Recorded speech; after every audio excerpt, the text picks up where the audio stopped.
Alright, we're back. I know we skipped a couple Fridays, but it's Robert's fault. Alright, it wasn't Robert's fault, but I always blame someone else. Let's see the Wing Chun way. Go with the force, blame him. This is episode 12, I believe, and we're going to go more into the single stick concept. Everything that we talked about before, just want to make sure all the basics are down pat first. So, we're going to start with this simple motion. I'm in Tan Bang and he's in Futsal, okay? Let's break down common things that we want to look for when we're doing it in single stick. Remember, the concept of single stick, when we're going up and down, all right? Let me just do the motion first and I'll start talking about it first. Every time you go from one position to another position, so when I go from Tan to Bang, think of it this way, you want to stop and actually you want to have awareness of stop and go. So for example, what that means is, excuse me, what that means is when I go here, a lot of times you see people just roll and they're just like this. They have no knowledge of when the motion begins or when it ends. So what you actually want to do is when you roll, and not that you have to have prolonged amounts of stops and delays in between each roll, but you actually want to know when one motion stops, when the motion begins and stops at each time. Okay? So the reason that you have that stop and go and not this motion of just going up and down like that is the stop and go is the development of timing, and that's a whole different subject that we'll talk about later on. Since we're keeping this at a very basic level, just remember that. The reason we have the stop and go right now, 1, 2, 3, 4, is to develop the timing when you do attacks, when you do blocks, and even the simple motions has basic concepts of timing involved with it. So you definitely want to know exactly when the motion stops and begins, stops and begins, stops and begins, okay? So keep that in mind. That's the first tip I'm going to give you regarding the single stick. Alright, hopefully I edited that well. If it looks crappy, blame Robert.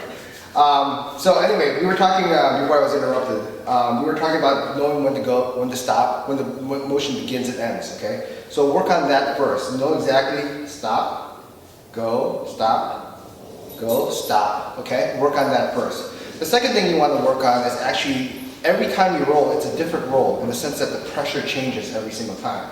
So if, say for example, we're at 3 pounds here, the amount of force that we're touching here, this could actually be lighter, this could be 1 pound, okay? Or this could be heavier, this could be 5 pounds. So what you want to do is the concept of equalize and neutralize a force.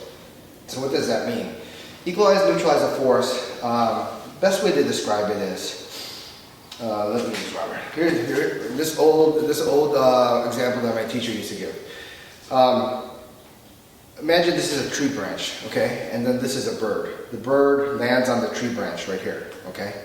When the moment he touches, whatever weight that the bird puts, let's say it's 2 pounds, when the branch touches it as well, that matches it. There's a 2 pounds in there. Now, it may be the initial weight's 2 pounds, but it may go more to like 3, since, you know, that's the first touch, and then this is the amount of, from 2 pounds to 3 pounds, this is the amount it needs to support the actual bird.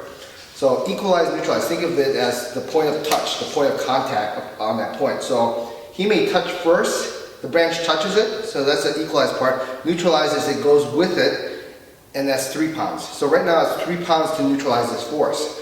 So what does that mean?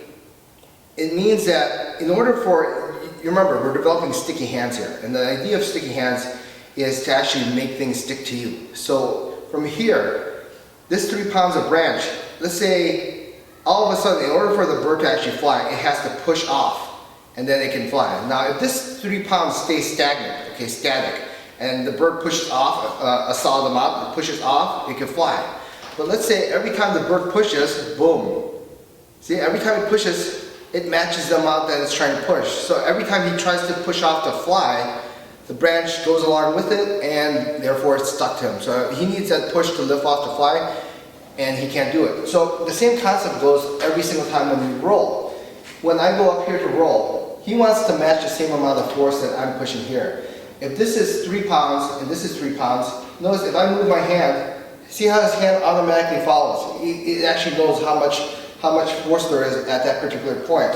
But let's say I go 1 pound and he puts 5 pounds here, you know, if that's the case, he doesn't match the amount of force exactly that I have here. He's over the amount, and then I can disengage from that point, right? But if he matches the same amount, 3 pounds to 3 pounds, if he moves, he moves and it actually revs the amount of pressure in there. So when you're rolling, each time you roll, you want to be aware, is this 3 pounds? Excuse me. Is this 3 pounds or is this 5 pounds? Exact same pressure. It changes again. Is this 1 pound? 1 pound. It changes again. 2 pounds to 2 pounds. And you want to have that exact match for every single touch. Now, there is detail on how to know how to do that without thinking each time, is this 4 pounds? I think so. Is this 10 pounds? I think so. The detail behind that we'll go later on is based on the structure. If you have the right structure, your structure will automatically adjust to the amount of different pressures.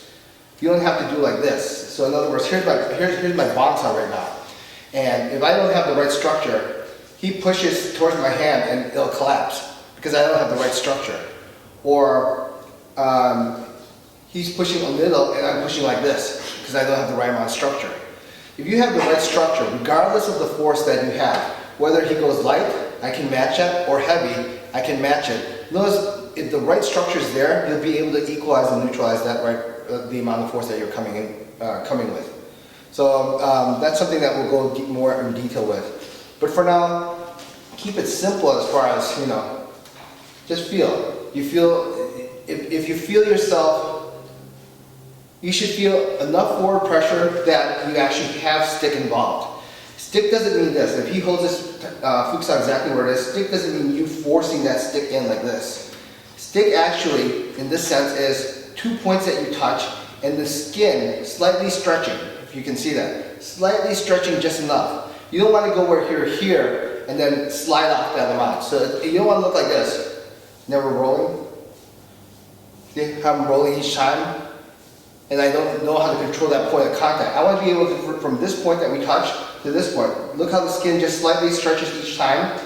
Just enough that I know that that point I'm concentrating on and focus is matching every single time. But if I'm not aware of that, you have this, the slide. See how I'm sliding off every single time? That means you have no concept of how much motion or how much power you're putting in each technique. Okay? Let's see, we've talked a little bit about why we stop and go. We talked a little bit about, what else we talked about? We talked a little bit about matching the amount of power that's put in place. And we talked a little bit of the concept of the stretching the skin. For now, that's probably the best thing to concentrate on when you're dealing with the single sticky hands.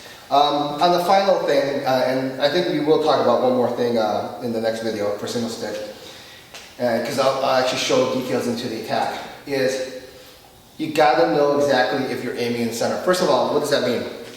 When you do the form, this is your main structure that you have, and here's your outer triangle, whether it's Tan, Fuk, or Bong Sa, right? Imagine, the example my teacher usually gives me is, you have a balloon that you have in front of your opponent. I want to carry this balloon towards my opponent, okay? And then when his force comes in, my balloon can adjust from that point on. But if my balloon is slightly off to the side and I try to charge into him with that, then the effect that the balloon should have as far as bouncing to that force won't be there. So imagine me holding this balloon square onto the opponent. Same thing, whether it's Tan, Bong Sa, or Fuk Sa, you have to be dead on as far as knowing if this Tan Sa, is this Tan Sa actually in my center? Is this Bong Sa in my center or is it off to the side? Is this Fuk Sa actually cover my center or is it off to the side? All these things are relevant in order for you to have the right amount of tension to actually aim at your opponent and actually have the right kind of tension, okay? So, without going into super detail with it, just so you have something to think about later on, Tan Sa, the outer edge of that particular triangle is the middle finger. This middle finger should be in the center line. So here's my center to this center. This middle finger should be the outer edge. If I'm holding a balloon, this is perfectly in place. That middle finger should be there, okay? You don't have to force the whole middle finger, but the tip of the middle finger should be at the very edge of the balloon. The next thing you want to do is Bong Sa, okay? Bong Sa, some people keep it out here, some people keep it here. The outer edge of Bong Sa is actually this part right here, if you look at that. So I want to keep this outer edge of this Bong Sa towards my center as well. If I go a little bit here, I'm actually jamming myself up, trying to put this point into the center of my center. But it's actually this point, here to here is the center. And finally, futsal. Futsal in the form is bent, but in actual application when you're rolling, it can be straightened out, okay? But here, this is the outer edge right here of your futsal. See from here, when you're doing the form, outer edge, but from here, it stretches out, aiming into the individual center line. So just remember that. It's very easy. It's very easy to get confused and go off the center. And since one person could be forcing you off this way, or you don't know which way the center is, it's very easy to be off center every single time. So there is some relevance as far as knowing rolling and practicing it by yourself, like this, okay? Because if you don't know how to put it in center, I guarantee you when you work with your partner and he doesn't know what he's doing, he'll shoot it off to the side, or you'll be off to a different angle, or and so forth. All right, let's work on that for now.